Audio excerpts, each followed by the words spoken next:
Hollywood. It's time now for Bob Bailey as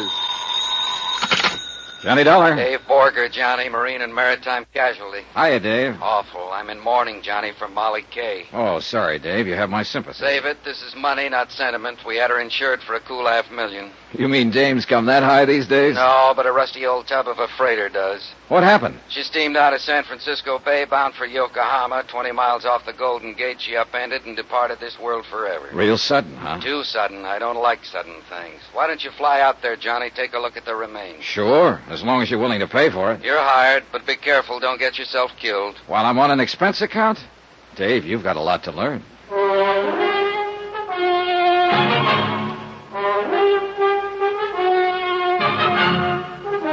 Tonight and every weekday night, Bob Bailey in the transcribed adventures of the man with the action-packed expense account, America's fabulous freelance insurance investigator. Yours truly, Johnny Dollar.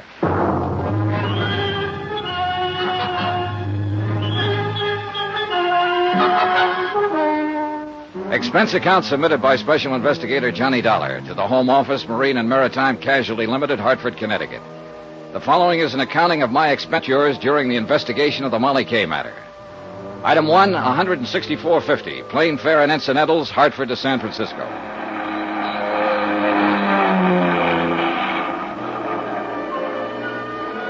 It was mid-morning when I landed, and the city on the Seven Hills glittered under the bright sun like a fabulous hoard of jewels. A cool, crisp breeze was driving the usual night's bank of fog out toward the open sea, and the clear waters of the bay danced and sparkled from the touch of the wind. It was a day and a place that felt lusty with life and the joy of living. And yet 36 hours before, the freighter Molly Kay with a crew of 43 men had steamed out across this same bay, passed under the high arch of the Golden Gate Bridge, and disappeared into the gray oblivion of the Pacific, gone down to her death. Item 2, $1.55, local transportation. Limousine to my hotel, where I barely had time to check in. Then a taxi down to the foot of Market Street, where Harbor Master Tim O'Rourke, a grizzled old veteran of the port, was about to preside at a preliminary board of inquiry in the ferry building. All right, boys, all right. Let's have it quiet. Now, all of us know what we're here for, but just to make it official, I have to announce that this is the preliminary hearing of a board of inquiry investigating the loss by sinking of the vessel Molly Kay. Needless to say, for you that know me, the proceedings are going to be pretty informal. Yeah, you can be sure of that. All right. Now, the bare facts go something like this. The Molly Kay cleared her berth at Pier 29 at 10:12 p.m. night before last. Destination, Yokohama. Primary cargo, grain. The Molly Kay was a steel-hulled Class C freighter, oil-fueled, with a steam turbine drive. She was under the command of her owner, Captain Edgar Brawley of San Francisco. Now, is Captain Brawley present? I am. But if you're expecting me to testify... Later, Captain, later. All right. At 10:38, the Molly Kay dropped her pilot and proceeded on out to sea. Fog conditions were reported at the time as medium to dense. Then at 12:49 a.m., the radio operator on duty at the point beneath a Coast Guard station picked up the first distress signal. Now I'll call the first witness, the officer in charge of the rescue operation, Lieutenant Commander Barton Fields of the United States Coast Guard. Will you take the witness chair, Commander? Now raise your right hand, Commander. Do you swear the testimony The you're about inquiry to moved give along, is the whole truth but not and much nothing came but out the that truth, wasn't so help already you? known. The Coast Guard commander testified that 5 minutes after the first distress call, the Molly Kay had sent a second SOS, stating she was sinking rapidly by the bow. According to the message, the vessel had struck a submerged derelict. The captain and crew had taken to the lifeboats, and 2 of these were picked up immediately. A third boat, missed in the heavy fog, made shore and beached under its own efforts. Now, according to this report, 2 men, William Mack, machinist, and Benny Wong, steward, are still missing. Now, further search has now been abandoned, and these men are presumed to be dead. I think that's all, Commander. Thank you. Now, will radio operator G.A. Beck take the witness chair? While the testimony went on, I studied the teletypes from the home office that I picked up at the hotel. Again, nothing much that wasn't already known, with a few exceptions. A stray fact or two, a couple of odd details, nothing else. But the seeds of suspicion are pretty small, and if they're kept well watered, sometimes they grow up into nice, tall, blooming hunch plants. Then Chairman O'Rourke called the witness I was most interested in. Will Captain Edgar Brawley please take the chair? The man who stood to collect $500,000 if the sinking was legitimate. But I was pretty sure it wasn't. Raise your right hand, Captain.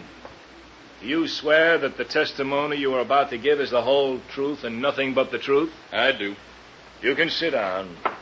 He was a man about 50, maybe older, but he had the body of a young bull. Hard, stubborn, belligerent. He figured to be a tough lad to tangle with in court or on the deck of a ship. Now, Captain, will you tell us what happened in your own words? Starting where? From the time you dropped the pilot. Unless something happened earlier that might have some bearing on this case. There wasn't nothing happened earlier or later that got any bearing on it. We hit a submerged derelict, that's all. Now, what more do you want to know? Your story, Captain. Just for the record. Be no different from what you've already heard from all the rest of them here. This is an official board of inquiry, Captain, whether you like it or not. I'll be the judge of what's important and what isn't. Yes, sir. Well, after we dropped the pilot, I set a course north 77 west, aimed to bring us into the main shipping lane by daybreak. And I assigned the watches, had the deck gear stowed away, opened the trip log, got ready to settle down for the night's run. Normal procedure, in other words. That's what I told her. There wasn't nothing that was... Go on with your story, Captain. My first officer took over the bridge, like he already told you he did, and I went to my quarters. What was the weather like at the time? Same as it'd been all evening, so foggy you couldn't see 100 feet from the bridge. And you took all the usual precautions prescribed for such a condition? Of course. Go on. Well, it was a while before midnight. I was still in my quarters, awake in my bunk when she hit. It was a big crash, like a torpedo had took us, and the lights went out. We started losing the headway, and a couple of minutes later, the engineer cut the engines and pulled his fires. Water had busted right through number 1 and number 2 bulkheads and was rising fast in the boiler room. Must have ripped half the bottom out of her. What did you do next? I called the engine room gang on deck, and... well, then I give the order to abandon ship. She sank less than 10 minutes after we got the boats on. Well, I guess that's about the size of it. Surged derelict in the shipping lane. It was an accident, pure and simple. All right, Captain. I guess there's nothing Mr. more Chairman. Mr. Dollar? I wonder if I could have your permission to ask the captain a few questions. Well, it's kind of unusual, but like I said, this is an informal hearing, so, Captain Brawley, Mr. Dollar is a special investigator for the insurance company that holds the policy on your ship. His position here is unofficial, of course, and you're under no obligation. It's up to you. Well, I've told you all I know about it. I got nothing to hide, if that's what you're talking about. Not one single thing. All right.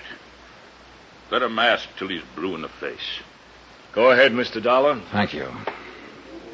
Captain Brawley, we've heard quite a lot about your last sailing for Yokohama night before last.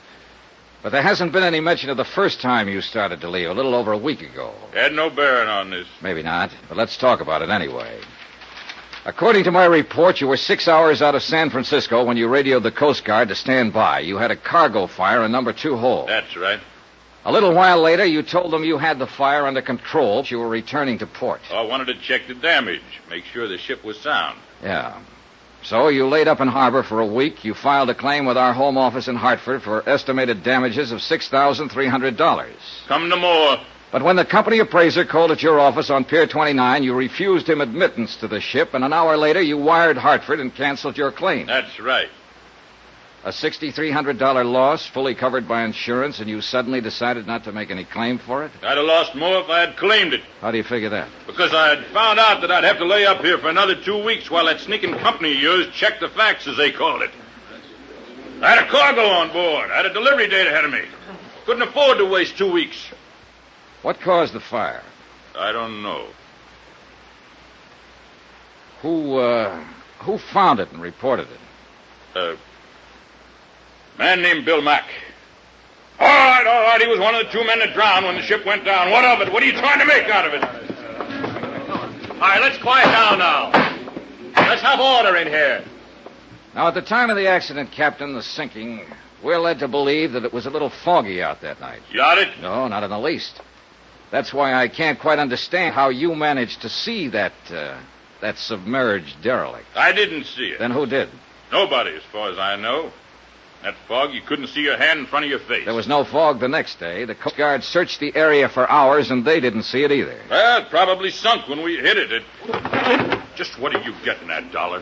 How do you know there was any submerged derelict, Captain? What do you mean? You said there was a big crash. All the crew members described the accident as a sudden hard shock.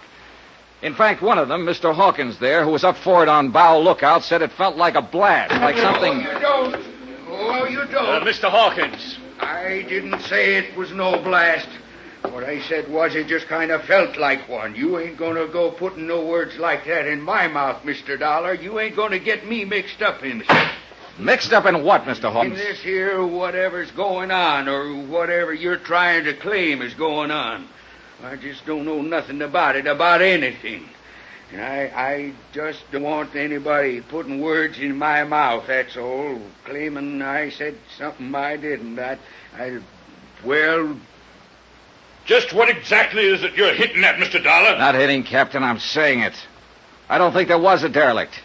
I think the Molly K was sunk by an explosive charge placed in a hole. Are you accusing me of that? I'm not accusing anybody, not yet. All right, now let's settle down. Are you saying I'd sink my own ship just to collect a few lousy bucks worth of insurance? I don't know who did it, Captain Brawley, but I'm going to find out. And whoever it was, they're in it up to their neck. 2 men died when the Molly K went down, so this thing's a whole lot worse than just a crooked insurance racket. It's a case of cold-blooded murder.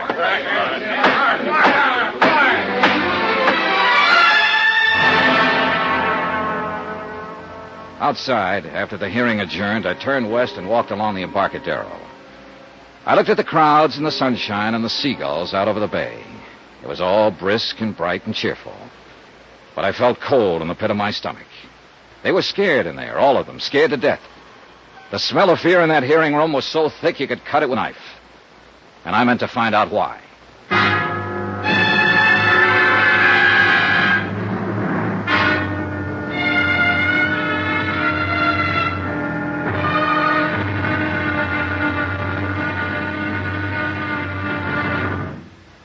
Now, here's our star, Bob Bailey, to tell you about tomorrow's episode of this story. Thanks. Tomorrow night, a strange girl and a strange threat. And a promise that's stranger than both. Join us, won't you? Yours truly, Johnny Dollar.